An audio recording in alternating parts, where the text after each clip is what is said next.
decided so much for so many. And earlier, I think it was this week, Trevor Kavanagh, who, I mean, I've been saying for many years that this guy is the most important political commentator in the country. He's Australian. But he is Murdoch's political man writing for The Sun. 13 million people a day read or at least skim on what this guy has to say in terms of political comment. And in this article, I think I have a copy of it here if anybody wants to look at it, in this article he's basically saying, my God, you know, aren't the British people waking up to what's occurring? Now I don't believe that he for 1 minute wants to stop, nor does his boss, Murdoch, want to stop it. What they're doing is they're just testing the water. And they're saying, you know, how far can we push these people? And there's no reaction, of course. The New World Order. What is the objectives of the New World Order? One world government, one world economy, one world religion, theirs, and the population of less than 1 billion people. And you think, well, that's ridiculous, that's not going to happen. But let me tell you, there are organisations, and they're becoming even more open about this goal to reduce the population. I just want to flag up this, because this is very significant. The Club of Rome is effectively an inner group within the Bilderbergers were a spin-off of the Club of Rome. But this is, the people who sit on this think tank are, you know, deep within the inner workings. And this particular report is the first ever mention that I can find of global warming. Now read this very carefully, because in searching for a new enemy to unite us, because this was written immediately after the fall of the Soviet Empire, so the Cold War was ostensibly over. In searching for a new enemy to unite us, we came up with the idea that pollution, the threat of global warming, water shortages, famine and the like would fit the bill. All these dangers are caused by human intervention. And then this wonderful payoff line at the bottom, the real enemy then is humanity itself. You know, the whole idea of these guys, their agenda, these guys are very, very cute, they're very smart, take nothing away from them, they know their game. They're very good at it, they've had many years to practice. So what they do is they come up with stuff like this to keep us chasing our tail. You know, and basically keep us sort of focused. I mean, all this green stuff. Oh, by the way, the press said that I'm a green campaigner. I'm not a green campaigner. I'm a campaigner for truth and political integrity. No, I'm not a green in any way. I'm about choice and honesty. You know, and what these guys are making very clear is that they will come up with an agenda that keeps people locked into this vicious cycle. You know, and we can tax them for it. We can come up with all these green taxes. I mean, this stuff about peak oil, I mean, the DVD of the talk that I gave here a few weeks ago on peak oil will be available very shortly. But look at the evidence. Look at the backlog of aircraft. Look at what the oil companies are doing. Peak oil, at best, is 50, 100 years away. What I'm talking to you about tonight is 2.5 years away and less. This wonderful piece of work, Dr. Eric Pianka, professor of zoology at the University of Texas in Austin, and he made a speech less than 2 years ago, and he said, basically the top scientist gave a speech at the Texas Academy of Science in which he advocated the need, listen carefully, to exterminate 90% of the population through the airborne Ebola virus. Dr. Pianka's chilling comments and their enthusiastic reception again underscore the elite's agenda to enact horrifying measures of population control. And this guy got a standing ovation. And just in case anybody's in any doubt, this henge is called the Georgia Guidestones.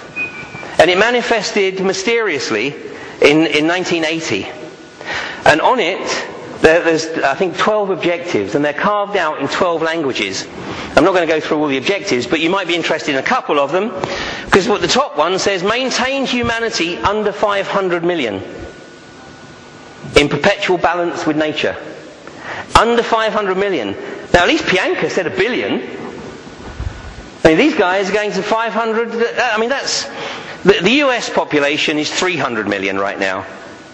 So these guys are talking about whoever manifested these stones mysteriously 27 years ago is talking about 500 million people. And then the next one is guide reproduction wisely, improving fitness and diversity. Where did we last hear that? Oh, Mein Kampf. You know, we're talking the same agenda. The same agenda. The SS was known as the Brotherhood of Death. Skull and Bones is known as the Brotherhood of Death. And so are the Jesuits. On 9/11, Senator Gary Hart made a statement on TV. And in that statement he said, Americans will likely die on American soil, possibly in large numbers. Now, when I heard him make that speech, and it took me a couple of months before I actually sort of managed to find the video of it and look at it again, because it was a speech, I was watching it in Belize, so it was early in the morning for me when 9/11 was going down. But I remembered that speech. But I later traced it. He wasn't actually making that speech from any original point of view. He was actually quoting from another report written by another extreme right-wing group like the Project for a New American Century. And it was the Hart-Rudman US Commission on National Security. And they actually included this statement in their report. Americans will likely die, possibly in large numbers. Well, you know what? I reckon he was talking about the pharmaceutical industry.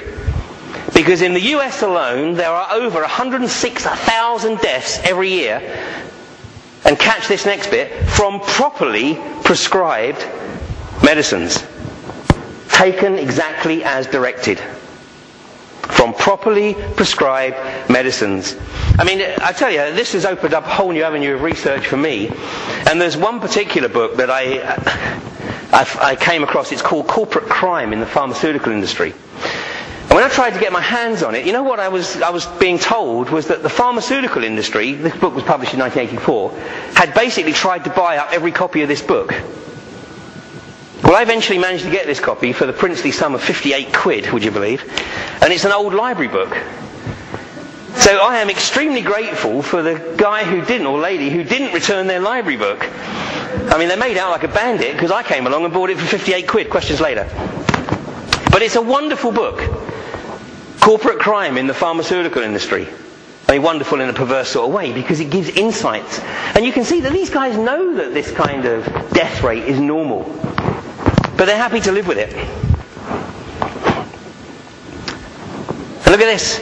Another 150,000 people will die every year as a result of other medical blunders, making deaths caused by doctors one of the leading causes, some would say the leading cause of death in the USA. Well, of course, MRSA and the such, are also catching up with that. In the 10 years, it's estimated that 7.8 million people suffered death from properly prescribed and properly implemented medications. When the pharmaceutical industry does a test, right, it has to prove that there is a percentage of the people who are participating in that test who received some positive benefit from that particular medication. Any idea what the percentage of that they have to prove is? 35%? We wish. It's 5%. It's 5%. Coincidentally, by the way, that's exactly the percentage of the survival rate of anybody with cancer who undertakes chemo. You've actually got more chance. You've got more chance of survival by picking up a pistol with one bullet in the chamber and spinning the chamber. You've got a 1 in 6 chance of survival then. But with chemo, it's 5%, the same level as they have to prove the efficacy of the drugs.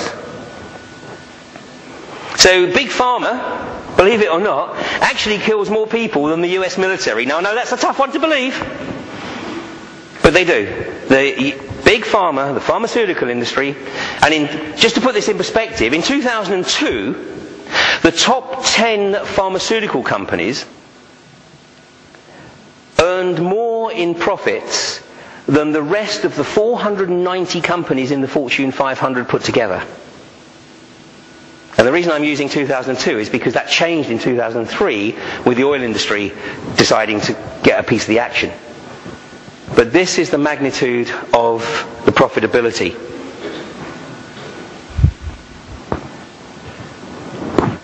So all automobile accidents, police and civilian firearms. In fact, in 1997, I can tell you because I was living in the US at the time, 1997 was the first year that more people had died through accidental firearm incidents than through automobile accidents in the US. Now, just as a side, you got any idea what kind of numbers we're talking about here? So that's very slight. So say it's the same number. Any idea how many people died from automobile accidents in the US? And this is 1997.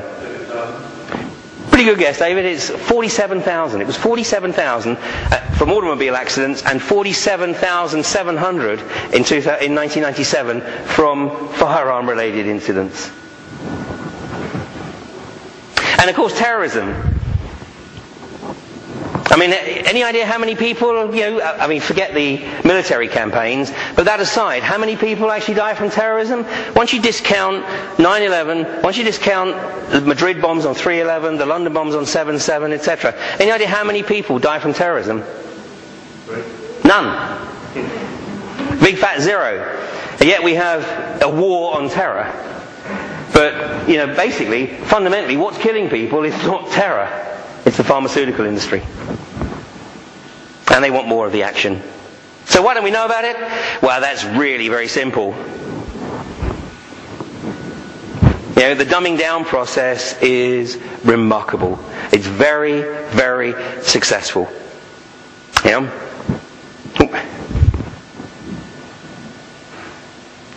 A couple of weeks ago, about 4 weeks ago, on BBC One, I think it was 8:30 in the evening, on BBC One, there was a program which was the BBC doing a bit of balanced reporting, and it was presenting the case for a DNA database.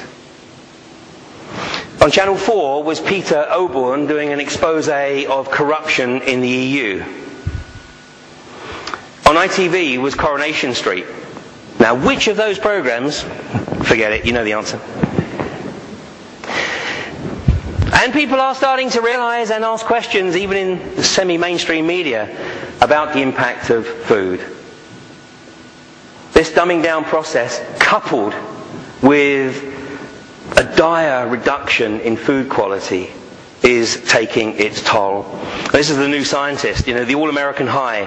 Can fast food alter your brain in the same way as tobacco and heroin?